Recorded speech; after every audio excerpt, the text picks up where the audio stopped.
See you haven't.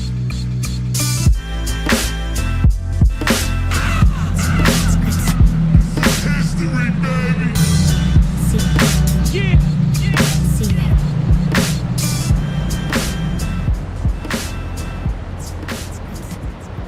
What's up guys? So before we get into today's video, I want to thank everybody that watched the last video. It's over 1,000 views and that hit that in under 2 days, which is absolutely crazy. We're here at the new shop. You guys saw the title. It's not really the new shop, it's at work, but it's pretty cool because I get to use it. And guess what's here? We got the S14 here. This is a fully built 4.5 liter GT4. Got the Evo. Couple cool cars back there, 650S, 992, M3, some other cool things. So real quick, if you guys haven't seen my consult video, I'll put a card at the top of the screen. You'll notice my TPS voltage was sitting at 0.66 and somebody commented and said I need to adjust it, which is right because it should be at 0.45 to 0.50. So thank you for pointing that out. I'll put your comment on the screen somewhere. We're gonna be adjusting that today in the shop real quick. I don't know if it's gonna make a huge difference. Why leave it at 0.66 when it's supposed to be at 0.45 to 0.50? Right now it works, but it's not in spec, so we're gonna adjust that. Shout out to you for the comment. Let's start. First thing I gotta do is wire up the console. So we're gonna plug the cable in. Laptop's right there. All right, we'll open up data scan. I'm gonna power the car on, but I'm not gonna start it because you don't have to have it running to adjust the TPS. Turn off fuel. Just have the ECU going. I had to plug the laptop in because it died, so I handled that. Now we can oh, okay, there it is. You guys, I can't stress this enough. If you want your motor to run good, console cable. The video's somewhere in the description. It's everywhere. Watch it if you haven't.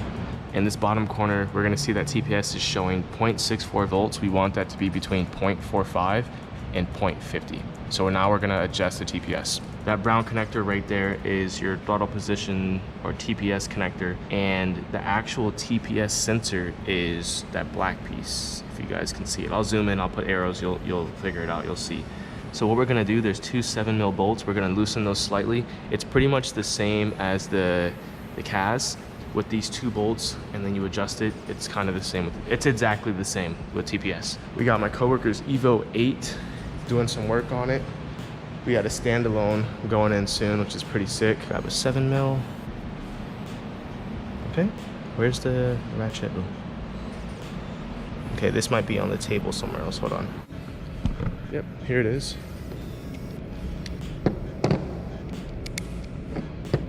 We're doing a PDK removal on this beautiful 992. I believe this is called Houndstooth. The interior on this is so nice. All right, we got what we need. I'm just gonna pop those bolts loose, not fully, just a little bit. I'm gonna crack them and make it just loose enough where I can tilt and turn the sensor. I got the console set up right there where I can see. It's gonna be a pretty easy job. Okay, so as I adjust this, you guys are gonna start to see how the voltage changes for TPS. I mentioned before, if you loosen these bolts too tight and you turn it and you get it to the right voltage, if it's too loose, it's not going to stay at that position. So make sure you have the right tension on those two 7mm bolts. All right, here we go. Engine's pretty hot. I did drive here. Let's see. Guys, you see how that changed all the way to almost 4? I think that was a glitch. I'm not going to lie to you guys.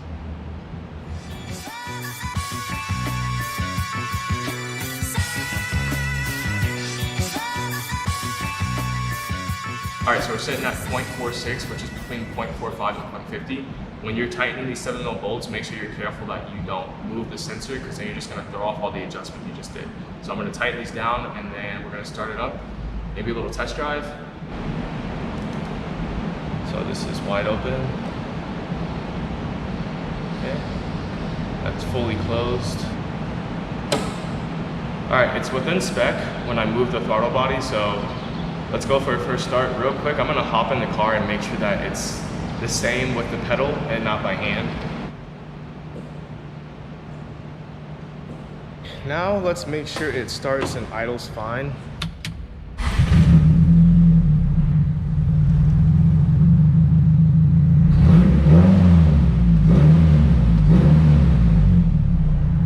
Doesn't die when I rev of it. All right, let's test drive.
So that drive went really, really well. The car feels way more responsive and the throttle just picks up a little bit quicker.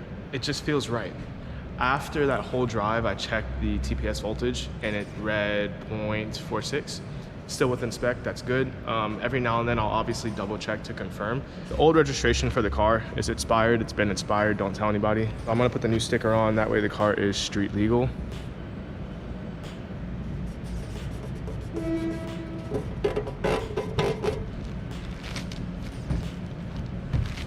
You guys know I mentioned in the drift video that I'm gonna be getting some used tires. I believe they're Yokohamas. They're coming off of my coworker's Evo. These are his new tires, 235/40s. What are these, Yokohamas? Advans? Yeah, Yokohama Advan Apex. I don't know much about tires, guys. Once I start getting track days in, I'll know my tires a little bit more, but 235/40. These are supposedly, from what they say, a 400 tread wear, which is very high, which means I would have to run a lower PSI, maybe 30 or 32 PSI. But these are the tires that are gonna be going on the 240 when my coworker puts the new ones on. The Kendas that I'm thinking about doing, like my track setup, I don't want to run that on the street because then I'm just wasting good tires that are meant for the tracks. Getting those used tires is good to get some more practice in. And I want to play around with the grip of the car. I want to try to get a little more grip out of this car. When I first started drifting, I was aiming to get less grip. And now that I'm a little more comfortable, I'm going to start aiming to get more grip, more speed. Overall, I'll just have better control of the car when I'm drifting. These fronts are actually 245s, way too big. I didn't want to just trash them because they are brand new and I can't use them in the rear because we run a staggered setup. So it's 17 front, 18 rear, which is why I'm kind of just stuck with these tires right now. In the future, I want to put these down to like a 225, maybe even a 215. It just depends. I don't want to stretch too much. And then we're probably going to space out the wheel more to get a bit more scrub radius. Now, right now I'm running an 1.5 inch spacer, which is maybe like 30 or 40 millimeters. And drift setups in Japan, I talked to Ryosei. I'm going to throw him some clips right now. He is a great drifter.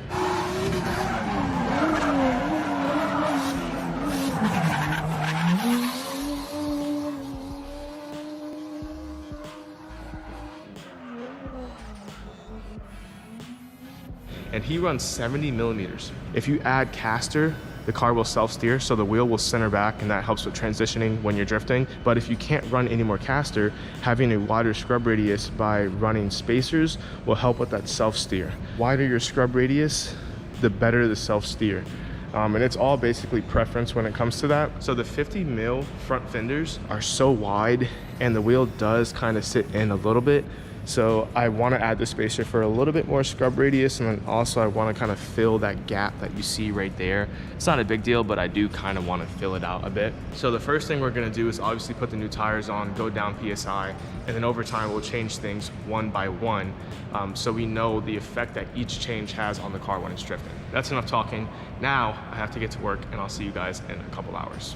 This work is done. I'm about to head back to my main shop for the day, and I'm gonna go ahead and drop something off real quick at Champion Motorsport.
I woke up at 5:45 to go to the new shop.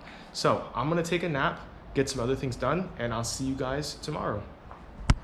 Okay, so it's the next day and I do need to reinstall another recirc. We deleted the one the first time chasing a boost leak issue.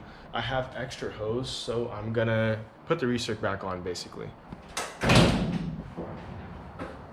The old recirc got replaced with this cheap, oh, it actually is K&N.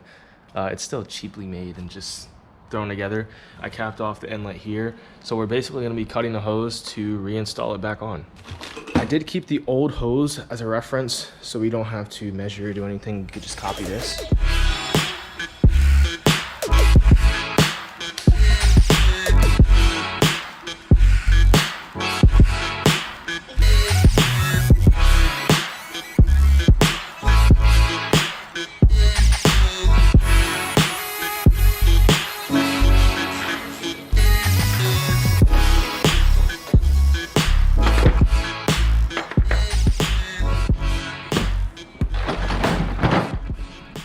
Okay, recirc is back on and hopefully we don't have any leaks because that's where we had a leak last time, but I tightened everything down correctly and I should be fine. If you guys have been here for a while, you guys know I go on a lot of drives with this car and I do POVs and I do in-car footage and all that type of stuff.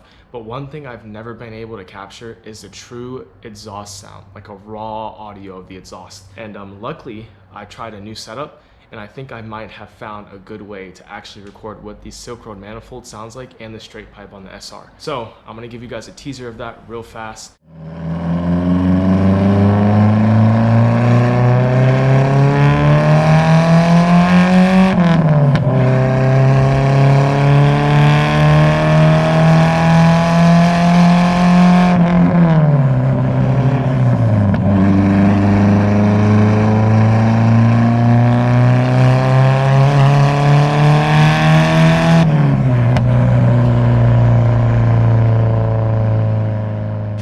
As you guys know, we still have this HKS wastegate that needs to go on the car. In the next video, we're probably gonna be doing a lot more hands-on engine work, install work, and a little bit less driving, but that's okay because that's part of maintaining and keeping your SR20 running good. If you guys think the new shop is awesome and you guys enjoyed this video, leave a like. If you're not subbed, make sure you do so below, and I'll see you guys in the next video. Peace.